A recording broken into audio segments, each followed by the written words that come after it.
I'm about to take the Audi S4 on a dirt road, sort of between the Rist and the Kango Caves. My first ever one-take video, so kudos to Matt Farah and the work he's done with that kind of stuff. Really enjoy the style, really enjoy the authenticity and the rawness of it. Before we get started with that, I thought I'd show you what the outside of the car looks like. I've already done the run, I've already done the video, so it's like laying dirty with dust. But this is the new 2017 Audi S4.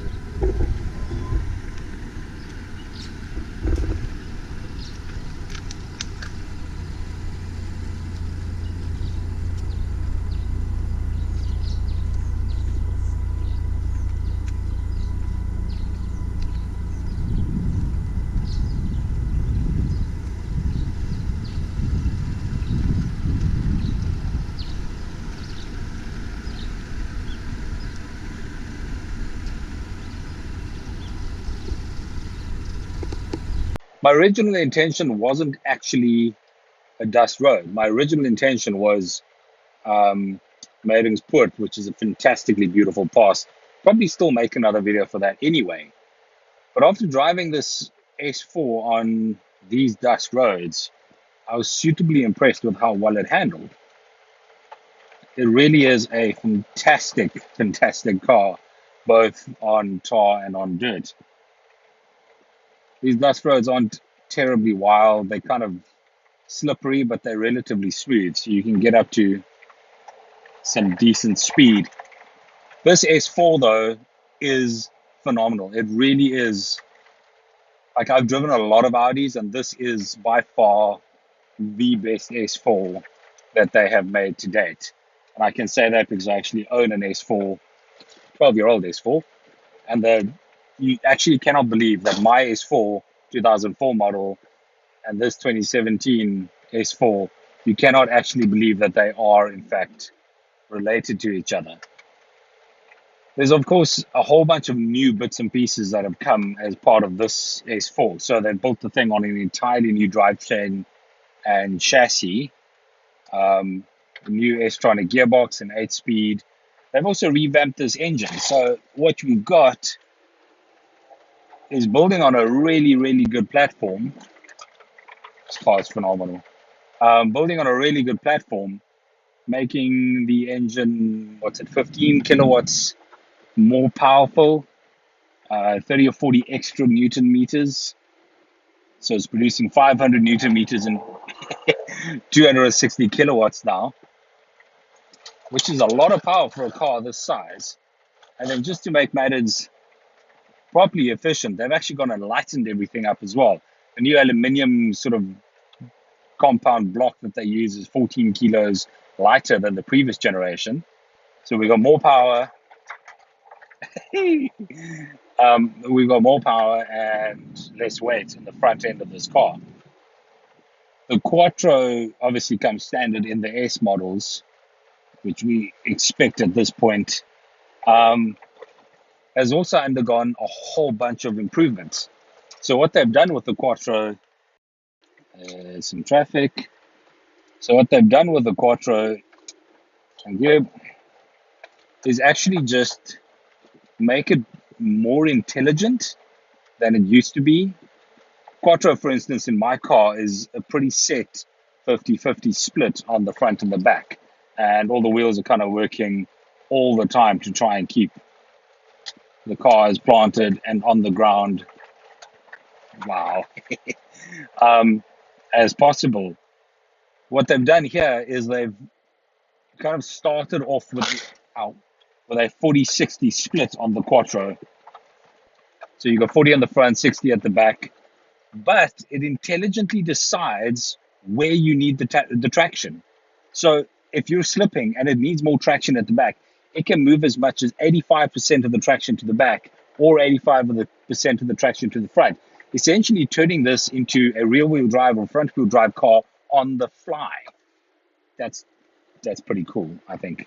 One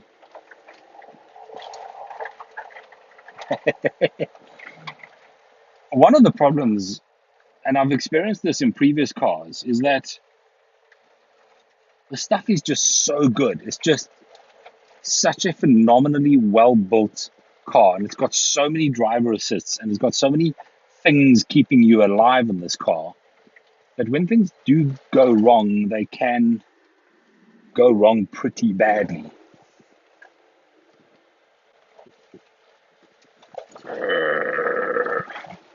Uh, this this is phenomenal to be driving on a gravel road, and this car is not budging an inch. Look, I'm not caning it. I'd like to return the car with all the bits on it, but this car is not moving on this gravel at all. Traction control has two different settings. You can kind of semi-disable it, or you can turn it off entirely. I will be doing neither one of those things today. As I said, I'd like to return the car with all the bits. Standard on the S4 is a set of 18-inch wheels. There's a 19-inch option. Um, to be fair, I've not checked what this car is fitted with. I suspect 18s. Um, there's an optional sports diff that this car can come with. Uh, it's a really, really well-rounded car. What they've done with this sort of 5-link front and back suspension scenario as well is they're able to make this car, and it's something I noticed the second I got in it and started driving it. This suspension is remarkable. It just feels like I've driven A8s and 7 Series and S classes, and the way those suspensions just sort of chow up anything that gets given to it is remarkable. And this S4, despite being like a mid-level sedan, despite being a mid-level sedan, has a lot of that stuff in it. It just feels so incredibly planted, just absorbing everything you throw at it. The minute you kick it into dynamic mode, like the suspension just adapts. And the minute you go into like a comfort mode, or you go into a sort of eco mode, the suspension adapts to that too. It just knows what to do and when. All of the stuff obviously controlled by computers that are far smarter and far more capable than you or I are. Oh, I felt a bit of movement there. I'm doing 90 on a dirt road though. These computers are just far more capable than human beings are. So they can make decisions a lot quicker and a lot better decisions, and just help keep this car really, really planted and give a phenomenal driving experience.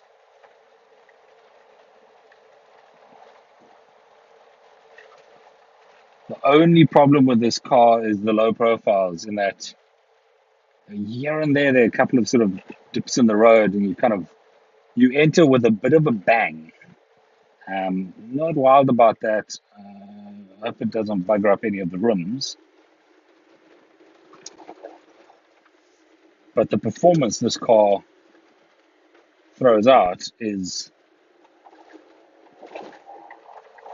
gobsmacking. It really is. And this is a dirt road. I drove my car through here last year, and I swear repeatedly I thought my suspension was going to just disintegrate and come apart, expecting wheels running down the road, and there's just none of that. It's actually remarkably quiet inside the cabin as well, except for sort of the sonorous noise that the exhaust note makes, which is also a little bit tweaked. It's a 3-liter V6, of course. Interesting fact, in the 3-liter V6, they've actually popped. So the previous gen was a electronically managed supercharger. In this car, they've put a turbo in it. It's a twin scroll turbo, and they've actually mounted the turbo in the middle of the V of the cylinders, sort of making the whole engine bay a lot more compact, rather than mounting the turbocharger off on the side. I don't know what that adds to the car, but this car is phenomenal. I mean, this is just wow. This car is so cool. It also doesn't feel like a very big car. In fact, a couple of times I've stood outside the car couple of times I've stood outside the car and I've kind of looked at it. Obviously, it's the S4 sedan. When you look at it, you kind of think it's awfully similar in size to the A3 sedan. So it's quite a small car in terms of actual proportions. S4 is also 23, 24 centimeters, 23, 24 millimeters, sorry, lower than the sort of base A4. So it's got a lower center of gravity. It's obviously got the bigger engine in it, so it weighs more than the standard A4. And they've just done everything right on this car. I think if you brought a bigger, wow, it moves on the sand, and the traction control just straightens it out nicely.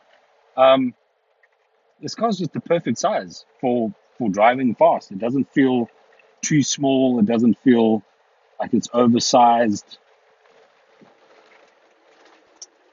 The RS4 sedan must be absolutely phenomenal.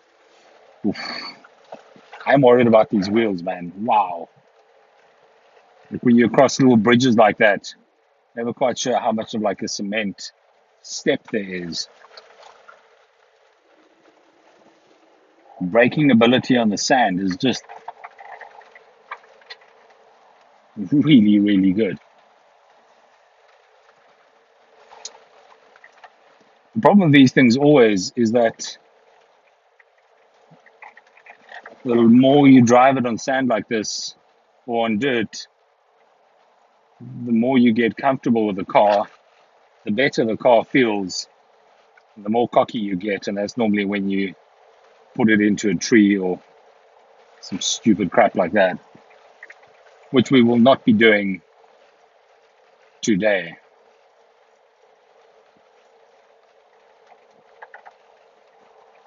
This car is absolutely, absolutely phenomenal.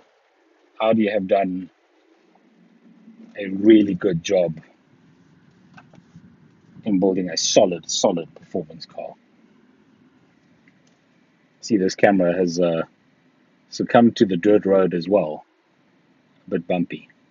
Thanks for watching. I'm going to make more S4 videos, so make sure you subscribe to the channel. Quite a lot of drone stuff still coming and some really good mountain passes.